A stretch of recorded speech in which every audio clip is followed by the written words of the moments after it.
Assalamualaikum warahmatullahi wabarakatuh. Halo teman-teman semuanya, perkenalkan nama saya Hesti Febriani dengan NIM 241060510. Saya adalah mahasiswa dari Universitas Islam Negeri Sunan Kalijaga Yogyakarta, Fakultas Sains dan Teknologi dari Prodi Informatika. Baik, di kesempatan kali ini saya akan mengenalkan kitab syarah hadis karya dosen UIN Sunan Kalijaga Yogyakarta, yaitu Profesor Dr. Hajah Marhumah MPD. Nah, di sini saya memilih judul buku yang berjudul Memaknai Perkawinan dalam Perspektif Kesetaraan. Nah, di dalam buku ini terdapat banyak sekali poin-poin penting. Nah, tapi di sini saya hanya akan mengenalkan 4 poin saja. Penasaran kan bagaimana pembahasan selanjutnya? Ayo kita lihat video selanjutnya. Baik, jadi di dalam buku ini terdapat 4 poin yang kita bahas. Yang pertama itu adalah ta'aruf dalam Islam. Pasti kita semua sudah tidak asing lagi kan dengan yang nama ta'aruf. Nah, jadi ta'aruf itu merupakan proses untuk mengenal calon pasangan masing-masing yang sekiranya kelak akan dijadikan pendamping hidup dalam kehidupan rumah tangga. Nah, ta'aruf ini bisa dilakukan dengan cara seperti saling menjajaki kemampuan dan kepercayaan diri untuk membangun dunia rumah tangga yang baru dan penuh tantangan. Nah, ternyata di dalam ta'aruf ini ada beberapa hal yang harus kita ketahui loh. Yang pertama, ta'aruf itu sebenarnya hanya untuk penjajakan saja sebelum nikah. Jadi, kalau misalnya kita tidak cocok, maka ta'aruf itu bisa dibatalkan. Nah, jadi ini sangat berbeda sekali jika kita mengatakannya ta'aruf itu seperti orang yang pacaran lalu putus. Nah, karena apabila kita telah masuk di dunia ta'aruf, maka itu berarti kita telah benar-benar serius untuk menjalin hubungan tersebut. Jadi tidak bisa dikatakan sama ya dengan orang yang pacaran lalu putus. Yang kedua, ta'aruf itu lebih terbuka, yaitu saling tukar informasi mengenai diri masing-masing, baik itu dari kebaikan maupun keburukan. Nah, jadi kita disuruh saling tukar informasi antara kebaikan calon pasangan masing-masing dan keburukannya juga. Misalnya keburukannya itu dia mempunyai kebiasaan buruk tidur, seperti ngorok, ngiler, dan lain-lain. Jadi itu kita harus saling tukar informasi. Jadi bukan hanya kebaikannya saja yang diberitahu, tapi keburukannya juga. Oke, yang ketiga, dengan ta'aruf itu seseorang itu bisa mengenal calon pasangannya dalam waktu yang singkat. Karena memang kedua belah pihak ini telah siap menikah dan siap untuk membuka diri. Yang keempat, melalui ta'aruf, seseorang itu dapat menentukan kriteria calon yang diinginkan. Kalau ada hal yang cocok atau kurang cocok, maka bisa dipertimbangkan berdasarkan hati dan pikiran yang sehat. Nah, berbeda dengan orang yang mabuk cinta dan pacaran, biasanya sulit untuk bisa melihat secara objektif. Oke, yang kelima, kalau ada kecocokan, biasanya jangka waktu ta'aruf menuju khitbah atau lamaran dan sampai akad nikah itu tidak terlalu lama. Ini bisa menghindarkan kita dari berbagai macam zina, termasuk zina hati. Nah, dan yang keenam, dalam ta'aruf itu tetap menjaga adab dan etika berhubungan antara laki-laki dan perempuan. Biasanya ada pihak ketiga, jadi untuk mencegah kemungkinan untuk berdua-duaan atau berkhawat itu sangat kecil. Oke, lanjut poin yang kedua, yaitu kriteria memilih calon suami istri dalam Islam.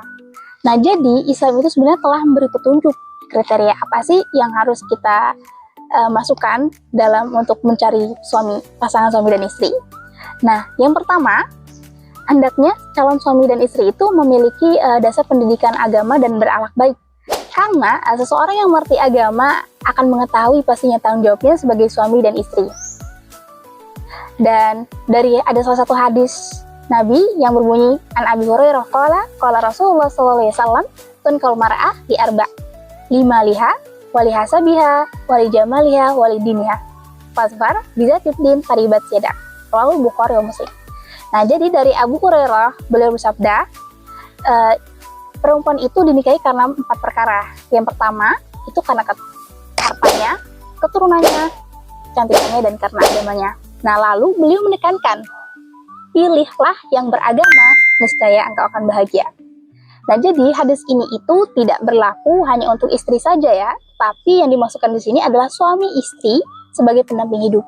Jadi walaupun dalam konteks hadis ini itu hanya berpaku pada seorang istri saja, tapi tidak, ternyata Nabi juga mengatakan bahwa ini juga berlaku baik itu bagi suami dan istri. Oke, yang kedua, hendaklah calon suami istri itu penyayang. Ya pastinya dong, masa tidak saling sayang? Gimana? Ya, pastinya dimaksud sayang di sini itu adalah pastinya dia itu memiliki sifat lembut hati, mudah berempati, serta mampu menunjukkan kasih sayang secara nyata dalam bentuk sikap maupun perkataan.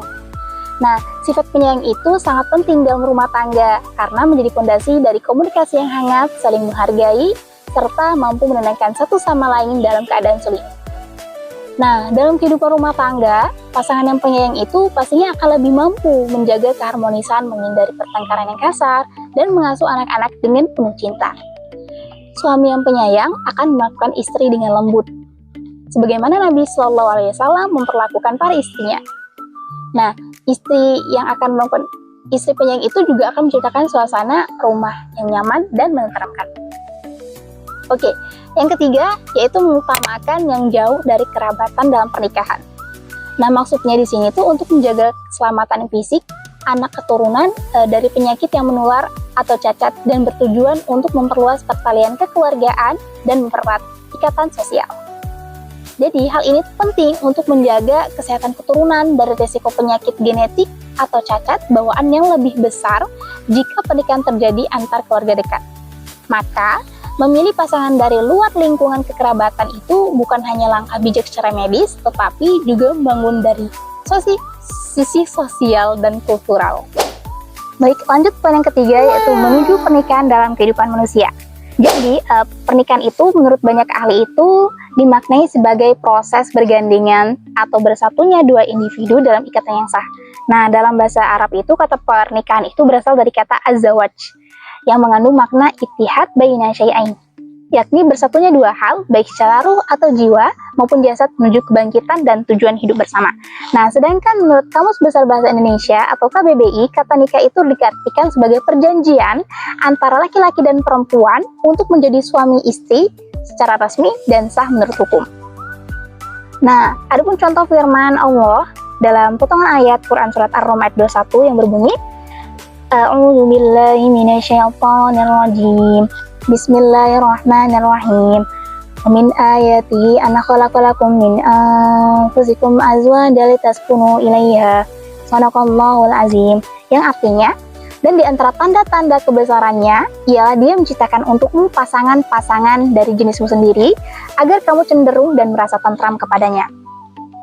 Jadi, dengan demikian, pernikahan itu tidak sekedar ikatan formal, tetapi juga penyatuan spiritual, emosional, dan sosial antara dua insan dalam bingkai kasih sayang dan tanggung jawab. Nah, adapun tujuan pernikahan secara umum itu meliputi beberapa hal. Yang pertama, pastinya mendapatkan keturunan yang soleh. Nah, salah satu tujuan utama pernikahan itu adalah memperoleh keturunan sebagai penerus generasi. Ya, jadi Islam itu menganjurkan umatnya untuk menikah agar lahir anak-anak yang soleh dan soleha, yang kelak tidak hanya menjadi penyejuk hati orang tua, tetapi juga menjadi hamba Allah yang taat, mendoakan kedua orang tuanya setelah wafat, menyambung tali silaturahmi, serta menjaga kehormatan dan nama baik keluarganya di tengah masyarakat. Nah, keturunan yang baik adalah investasi amal jariah yang terus mengalir pahalanya. Dan yang kedua, itu adalah menjaga diri dari yang haram. Pastinya dong, pernikahan itu merupakan sarana untuk menjaga kehormatan dan menyalurkan naluri biologis manusia secara sah dan halal. Jadi dalam Islam hal itu sangat ditekankan guna menjauhkan diri kita dari perbuatan maksiat. Nah, ternyata sudah tidak terasa ya, kita sudah menuju poin yang keempat. Nah, jadi poin yang keempat ini adalah khitbah. Jadi khitbah dalam Islam menurut etimologi yaitu permintaan untuk dinikahi dari seorang perempuan atau dari walinya. Sedangkan menurut istilah atau malikiyah adalah suatu permintaan yang dilakukan seorang peminang atau khatib untuk menikahi seorang perempuan atau makhtubah baik secara ucapan maupun perbuatan. Nah, hikmah disyariatkan khitbah adalah memberikan fursoh atau kesempatan si khatib untuk mengetahui seorang perempuan yang akan dipindang dari segi agama dan akhlak. Nah, terus yang boleh dilakukan ketika sebelum mengkhitbah itu, yang pertama, pas dilakukan khitbah yang pertama itu pastinya kita boleh melihat calon istri dan suami. Nah, jadi sebelum melamar itu Islam itu menganjurkan agar seseorang itu melihat terlebih dahulu calon pasangannya. Tujuannya itu adalah untuk menumbuhkan ketenangan, rasa suka, dan keyakinan sebelum melangkah ke jenjang pernikahan. Nah, yang dimaksud di sini itu tidak hanya secara fisik, tetapi juga memahami akhlak, sikap, dan kepribadian calon pasangan. Nah, hal ini penting karena pernikahan itu adalah komitmen jangka panjang, bukan sekedar urusan lahiriah. Meski diperbolehkan untuk melihat calon, Nah, tetap harus dalam batas syariat, menjaga adat, tidak berdua-duaan, dan berniat serius untuk menikah. Poin yang kedua, itu adalah sholat istikharah. Nah, apabila seseorang laki-laki dan perempuan itu telah bernazar atau melihat, maka hendaknya pasti kita itu dianjurkan untuk sholat istikharah terlebih dahulu, agar memang benar-benar bahwa mereka itu jodoh kita atau bukan, kayak gitu. Oke, yang poin yang ketiga itu adalah mengumumkannya pernikahan dan merahasiakan khitbah. Nah, jadi Islam itu menganjurkan hal ini sebagai usaha pencegahan demi memelihara kehormatan, nama baik, dan perasaan calonnya. Nah, jadi kalau pernikahan yang sudah diumumkan tersebut batal dilaksanakan, maka dikhawatirkan hal ini menjadi permasalahan yang cukup merepotkan bagi kedua calon mempelai. Oleh karena itu, ketika mengkhitbah kita harus merahasiakannya, dan ketika pernikahan baru diumumkan. Jangan kebalik ya. Oke, jadi itu dia teman-teman pengenalan kitab syarah hadis, sedikit pengenalan kitab syarah hadis karya dosen Ibu Marhumah, Profesor Dr. Hajah Marhumah MPD. Semoga dengan pengenalan singkat ini bisa menambah wawasan dan pengetahuan kita semua. Sekian, wassalamualaikum warahmatullahi wabarakatuh.